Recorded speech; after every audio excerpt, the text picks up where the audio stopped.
Riportando un po' quelli che sono anche i dati di Save the Children stesso, sono circa 34.000 gli studenti in tutta Italia, da nord a sud, che hanno abbandonato il corso degli studi gradualmente o a causa del poco coinvolgimento della DAD, che di fatti è semplicemente pura didattica tradizionale traslata dietro ad uno schermo, o addirittura a volte anche per la mancanza di materiali e di connessione per poter affrontare la DAD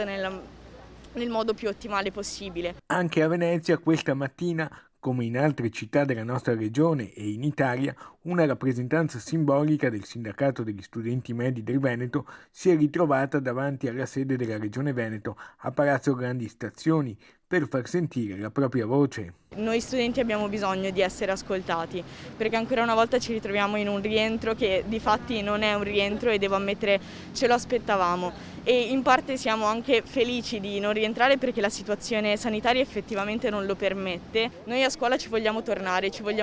in sicurezza, perché la scuola ha anche un primo ruolo aggregativo per gli studenti che in questo periodo comunque stanno soffrendo sulla loro pelle le decisioni sia del Ministero che della Regione, e che sono afflitti anche a livello di salute mentale da quella che è la situazione pandemica. Gli studenti chiedono anzitutto un confronto anche con l'assessore regionale Elena Donazzan. Ci troviamo a dover far sentire la nostra voce e a volerci far sentire, e anche a cercare un confronto per poter mettere insieme tutte quelle che sono le parti della scuola, dagli studenti ai docenti, al personale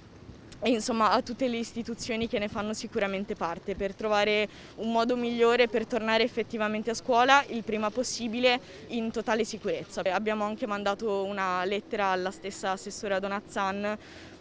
raccontando anche un po' quella che è la nostra idea di scuola e cosa vorremmo che la scuola fosse per gli studenti. Non abbiamo mai ottenuto risposta, ma non ci tiriamo indietro.